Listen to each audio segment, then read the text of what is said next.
One of the coolest things about being a podcaster is that I get to meet studio owners and business owners from all over the world. And today we get to meet Jen Dalton.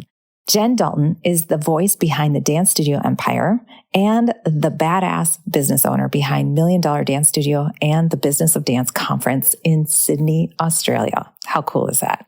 We found a time where we could chat. She woke up really, really early and I stayed up really, really late to be on her podcast and collaborate with each other because you guys know I love collaboration. So I am going to put the link to my show inside the show notes here where I was on her podcast. And then she's coming here to talk to us about how she grew her studio to not just a couple hundred students, but to lots and lots and lots of students. Oh, to the tune of over 700 students. Can you guys imagine? I mean, how amazing, how awesome. And you guys get this. It's a rec program. So for those dance studio owners out there, your mouth just dropped, right? Listen in as Jen shares some wisdom on growing a studio, what she did, tips to do that.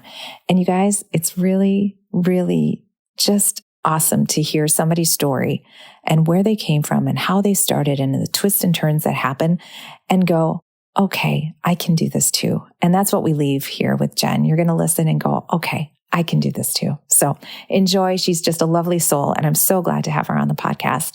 Take a listen. And if you enjoyed it, screenshot this episode and put it out on your stories, tagging Jen and I, and we will shout you out as well. All right, everybody, enjoy. You've put your blood, sweat, and tears into creating a storefront that lights you up, serves your clients well, and contributes significantly to the community you love. You are my hero, and I affectionately call you a rebel woman. Hey there, my name is Melissa Rose, a brick and mortar business owner with a handful of kiddos and a few passion projects that I head up like this one.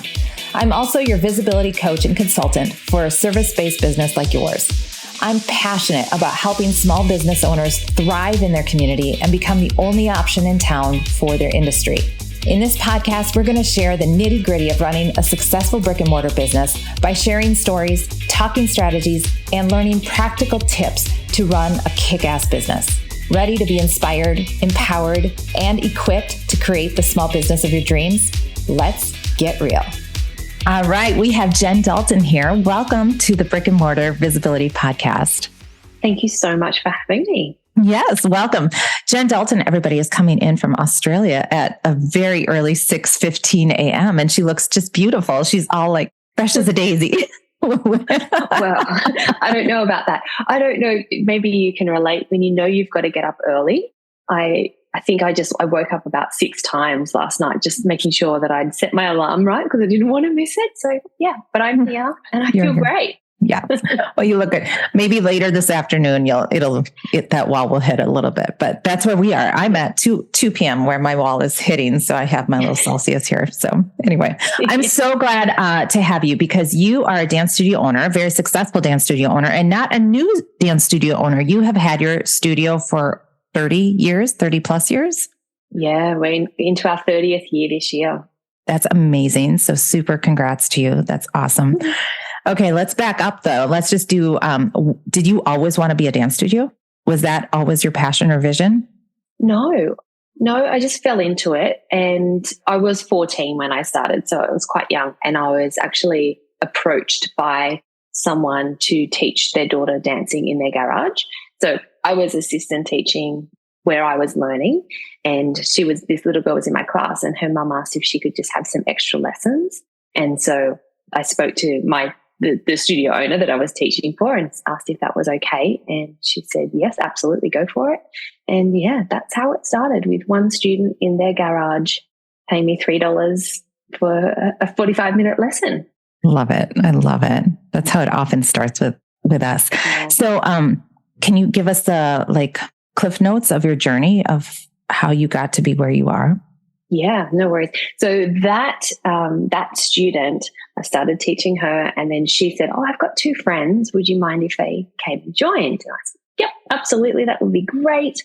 So we're running these classes. And so, but at the end of that year, we did a little concert on their back veranda at their house. And they did 3 dances, and it was, a lot of fun. They got, organized a little tiny trophy for them all. And that all started. That's been going on for now 30 years as well. But yeah, and then from those 3, the following year, word got around at the local school. And so that 3 became 12. And those 12 were then moved into my parents' double garage. And then that 12 became 30. So this is all just word of mouth throughout the school. That's when I had to get local halls. So we have like a Scouts hall and a Girl Guide hall. So I started moving in there, and then we were there, and we just grew. At the point I was doing my last year of school, I had 100 students. And so I basically finished school, and I had a successful business. And so I just kept going into that. Loved it. I love thinking back because it's so different now. Yes. And how I was then and how it ran is totally different to now. But anyway, I'm really grateful for those days. So then what actually happened, the studio kept going at about 20. I'll just caveat, I am really bad with my memory and exact moments in time. So I'm just going to general. It's okay. We don't know any different. I know, but people might hear my story and go, I'm sure she said it was 21. I'm sure she said it was 19. I'm like, I don't know, general. Okay. A long time ago. And then, and so I felt a need to learn again, to do something, and I didn't know exactly what that was.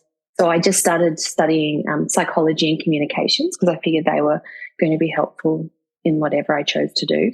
And that then led me into joining the police. And so I trained and became a police officer. And so while I was running the studio, I was a police officer. So I did both of that. For 13 years, I was in the police. No way. Oh my goodness. Yeah.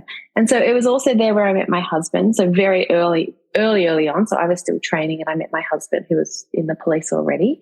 And so he quickly then became part of the business. So I was running it as a business, which is a very different term to what it means now. But he was really innovative and very smart. And so before websites were a thing, he got the studio onto a website. Before anything was really, there was no Google, there was no smartphone, there was none of that. But just common sense told him to start a website. He just used common sense to start doing SEO, which was, I don't even think it was a thing back when websites first started. So honestly, a lot of my success is thanks to him and that, which we can go into later. But anyway, back onto my journey. So he's joined. We got married, had our babies like pretty early, straight away once we got married. And just continued to build the studio.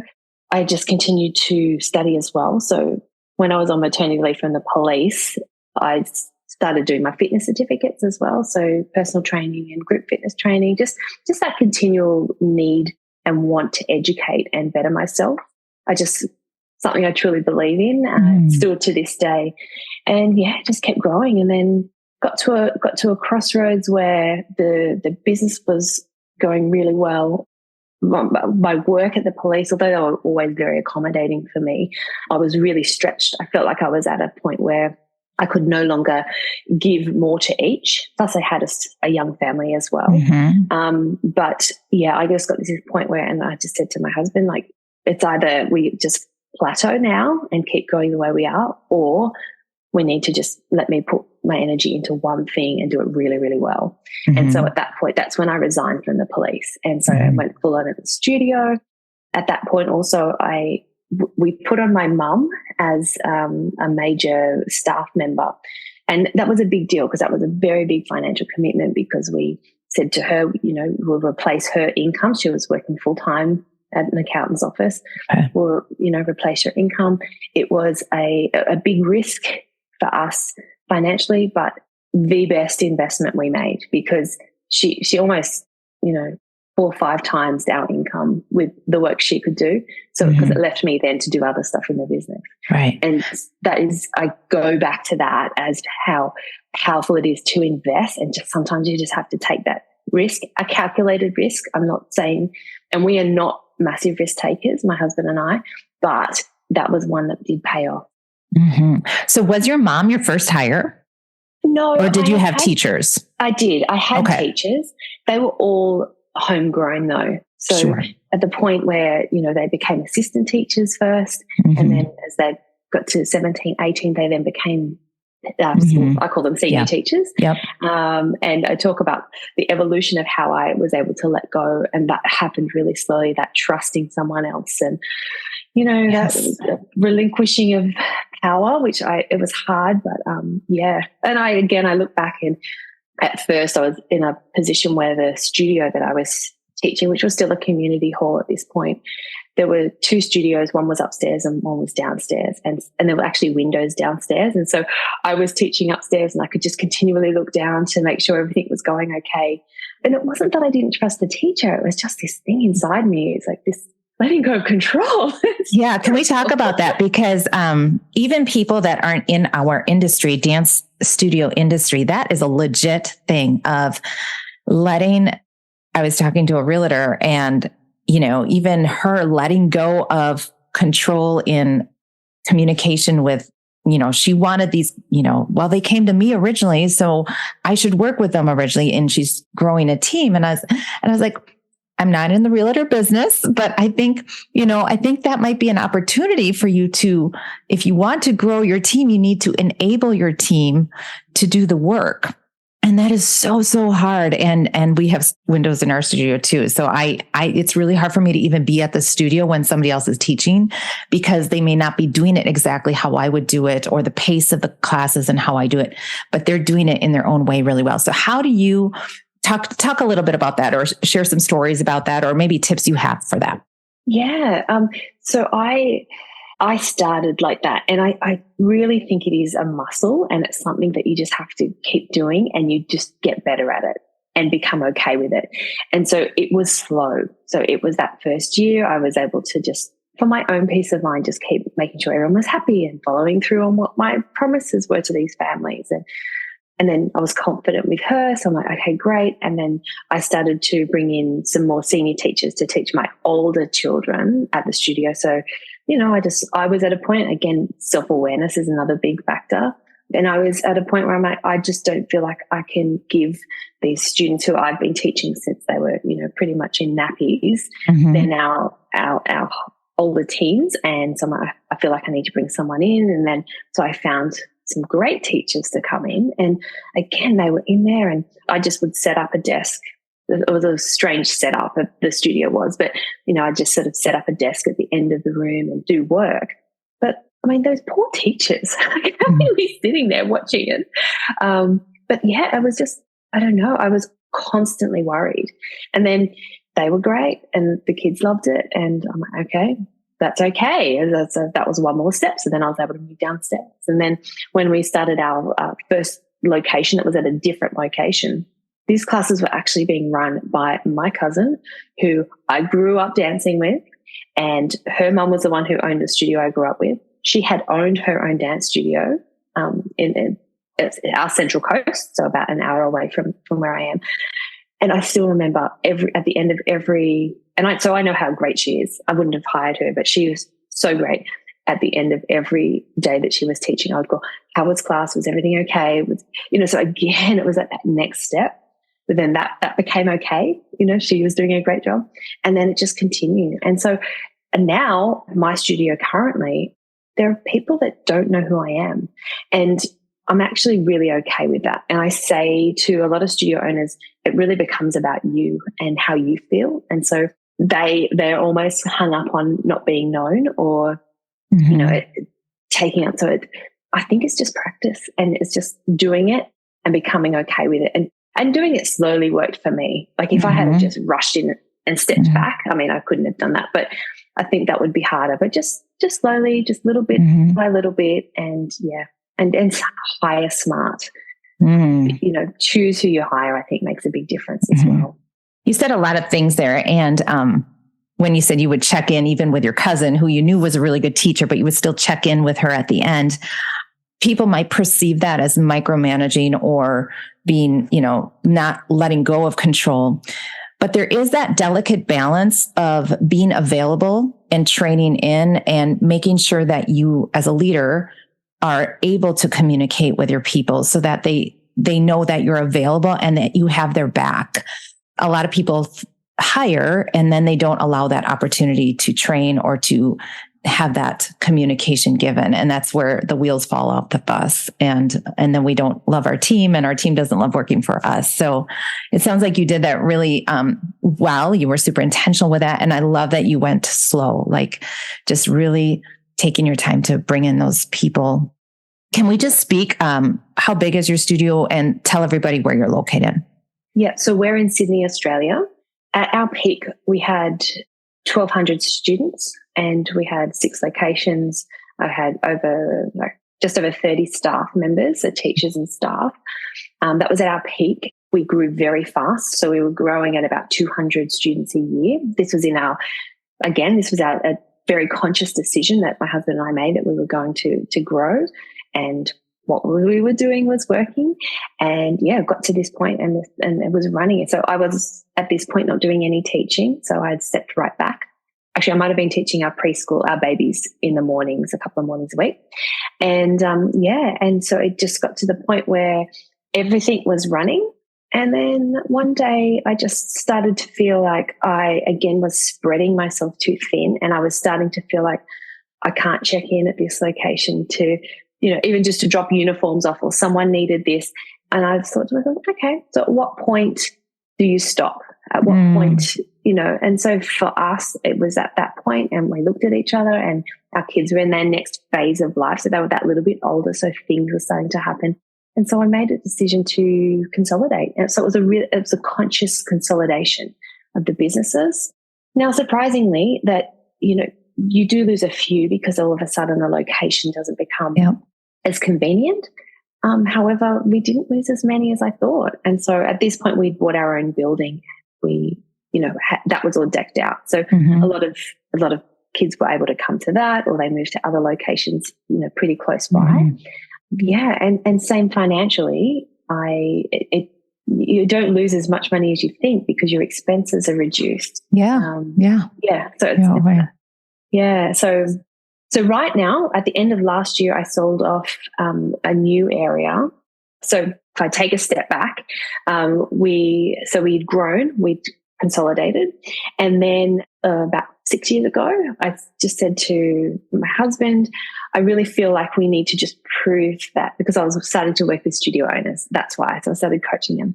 And I just said, I feel like we need to make sure that what we're teaching is still working. And, I don't want to be promising these studio owners, just do this and it will work, because 30 years ago, it's not the same.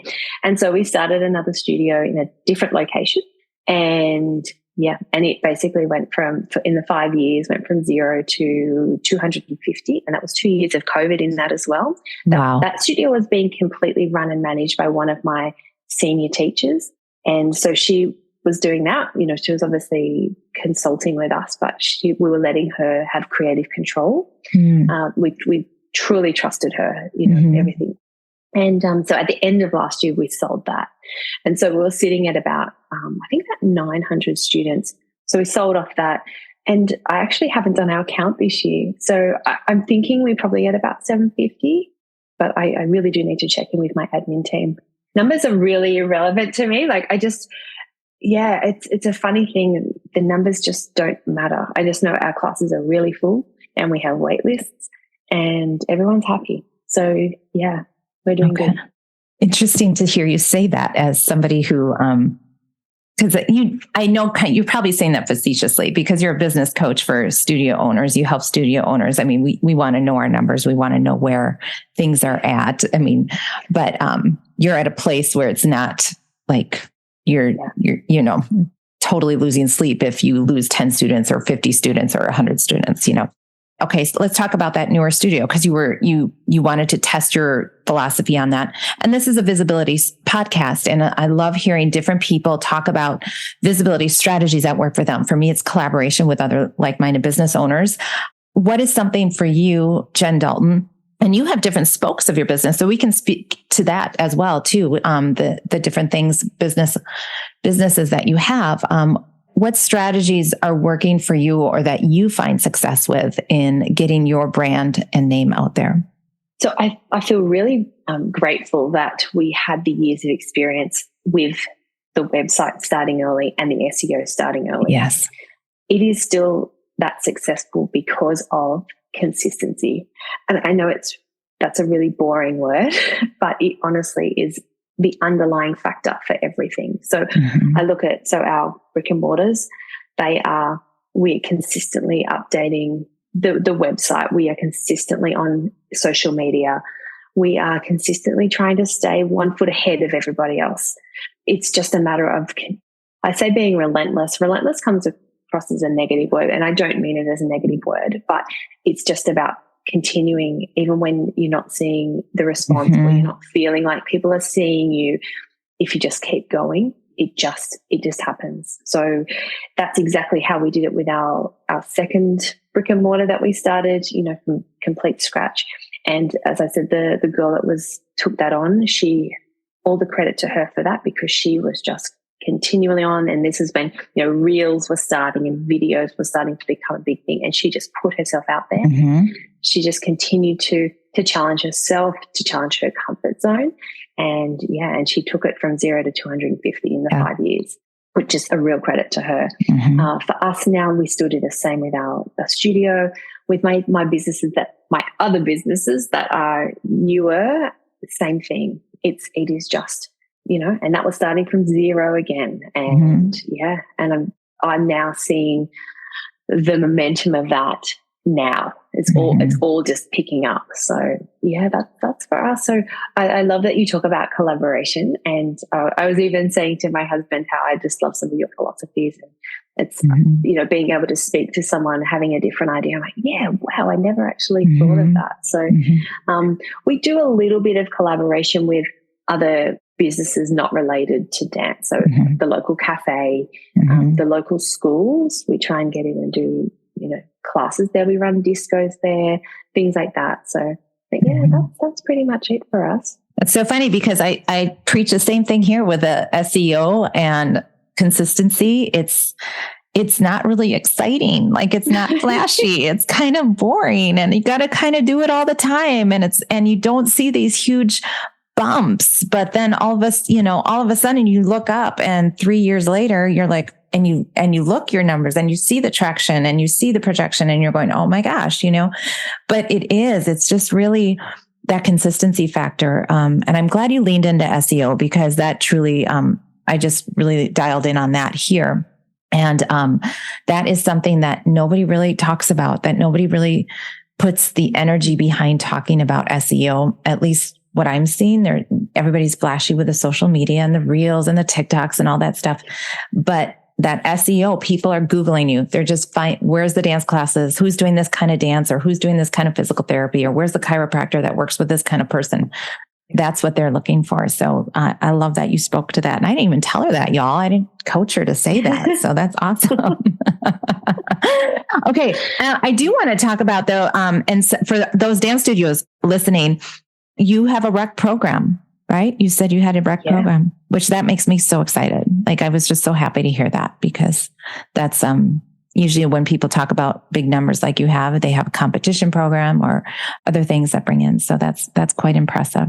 Yeah, we do. And it's always been that way. And so when I started 30 years ago at 14 years old, it was actually a conscious decision, an intentional decision, which I wasn't aware it was an intentional decision now that I can look back. But I grew up doing the competitions and having no bad memories of it. But it actually came down to me not wanting to spend my weekends at a Stedford. That's exactly why I don't want to do it. So basically I just niched. And again, that wasn't even a thing back then. Right. But it was, and the parents were just were hanging for it, because there are a lot of studios around and they're all fabulous studios, and the quality of dance was excellent. But yeah, I'm like, no, there's no competitions. There was no uniform back then. Like, it was just really just come have a great time. Still the same philosophy now, just come. It was always about just developing a child. Everyone got to go in the front. Everyone was welcome, before inclusivity became a word. Everyone was. And so I had a Down syndrome stream. I had a class of just kids, and they still to this day they've stolen my heart. I just love them. But yeah, just coming, seeing the joy. There was no stress. It was fun. And then they went home. Yeah. And it still is that now, 30 years later. There's obviously more studios that offer rec streams now. And there are a few studios that just do recreation. But again, I think just with our past, and still when they Google dance studios in our area, our studio comes up first because of the SEO, because of all those, every year updating the website.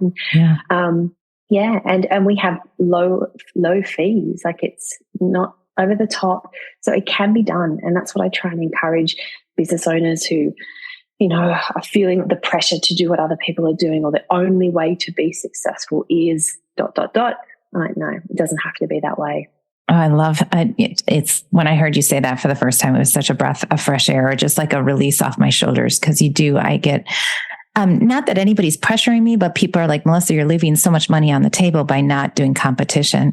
And it came down to your reason. Like, I just don't want to do my weekends. Like, I work a lot, days or evenings teaching, and I just, no. So we do a same thing with you, this beautiful rec program that I just love and have grown it for 15 years. So I'm sure you have lots of milestones in your business where you have learned and said, wow, I am a badass. I can do anything. Do you have something that comes to mind that is a moment or something that happened that you were like, I got this, I can do this? Yeah. Again, at the time when it was happening, it didn't feel like that. But now that I look back, I can see. And probably the biggest thing was, so computers were around. So I'm trying to timestamp again. Like 95-ish. Yes, exactly. I started to think outside of what I was offering as a studio owner. And again, it wasn't an intentional, extra revenue stream. How can I, it was always about how can I make my studio as convenient as possible for the parents. That's what it always came down to, even before I was a parent. So I look back and go, that's weird. But and so I thought, okay, well, what would be helpful? So the first thing I thought, okay, what would be helpful? Supplying a uniform. So that might be helpful. So I just started Googling how to supply a uniform. I had a cousin who was, she was actually in beauty, and she had just started importing equipment. And I said, how did you do that? And she said, I just went on to Alibaba.com. I'm like, oh, okay. And that's checked it out. And so all of a sudden I was starting this importing factor in my business, which I did. Again, it wasn't like, I wonder if I can import, or I wonder. It was just like, it just rolled, like the stone just kept rolling. And then all of a sudden, so I found some companies and I got them to send samples. And then I thought, what about shoes? Maybe I could actually make my own brand of shoes. And then I'm like, okay, how do I do that? And then I just started Googling. And then I've found, people that made shoes, and they were sending samples. And so all of a sudden I'm sort of importing. And then I sort of look back and I go, how did I even do that? And then, so now we are in such a good place, financially, thankfully. But we still just import. I'm still using the same company to get some of our pieces that we all those years ago. So that was I look back and think that was a really big achievement. And that's probably one of the things I also credit my success to, is not listening so much to what everybody else is doing, but just continually trying to think about my customers, thinking about my families, and what could make their life a little bit easier, what could make their life a little bit better. And that's honestly how I keep going. So that was a big thing back young. Probably my next biggest achievement was started my podcast, actually, I think. So again, that was just something I didn't have any clue really how to do. It's obviously a lot easier now because you can Google, but it was something I didn't really want to be asking people how. And yeah, so I just sort of did that, and I didn't even really tell my family. I just started, and, every week there's been an episode every week. So I'm really proud of that as well. Yeah. Yeah. I love the nugget, that huge nugget of, paying attention to your client, paying attention to your families, and what could you do to add value to them, for them. And smart women create value, and creating your own brand of shoe. Like, wow, that's a little, but making it easier for your family. Like, what are those things that you can do in any brick and mortar, that you just pay attention to who's coming in your doors, and really, really, who do you love working with? Who is that person, and what traits do they have? And do you do this, Jen? Like, we intentionally sit down every year and, like, who is that person, and what are we missing to help them? Like, as a team, I just sit with my leadership team and just, like, how can we serve them a little better? What can we do? Do you do that with your team, with your leadership team? I would think you would. Yeah, we do. So every year, we meet 4 times a year, but our main meeting, we sit down and we talk about even the changes in the children, the changes in the parents, and we sort of, I try and go a little bit deeper as to why. So I just love that question. Why do you think this is? Why did that person respond the way they did? I sort of just try and challenge them with the question of why. And that's where we tend to uncover, possibly what's happening, but it also just gives us a strategy or something to try or something to implement. And so far, so good. And if you're wrong, it doesn't really matter. We've given it a go, and we start again. We go back to the drawing board. Right. Yeah.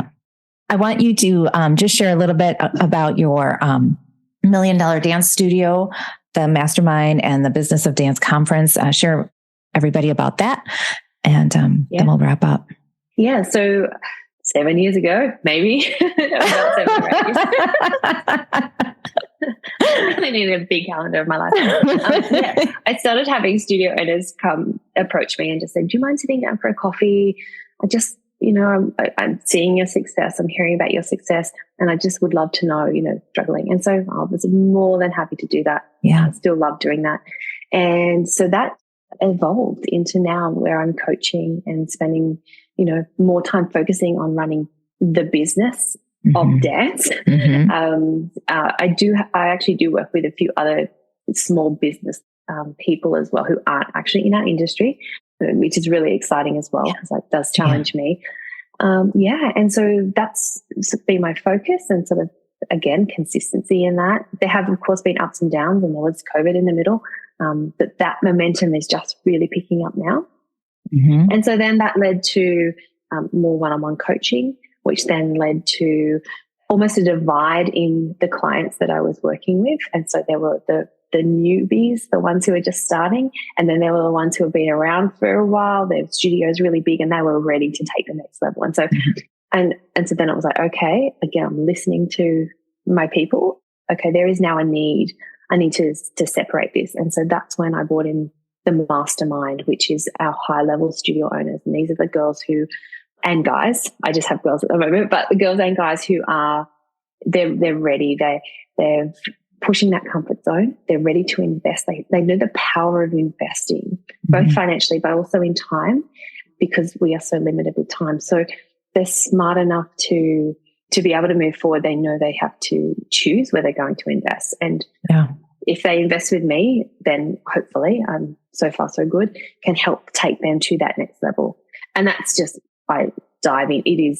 I feel like I own about 27 businesses, because these studios, I'm just in their business, and, we're meeting up one-on-one every week. And it's like, okay, what's the next thing we can do? So that's really intimate and intense. So that mastermind, but they see results fast. Yeah. And then on the flip side, the ones who are starting, it's just different languaging, it's different strategies.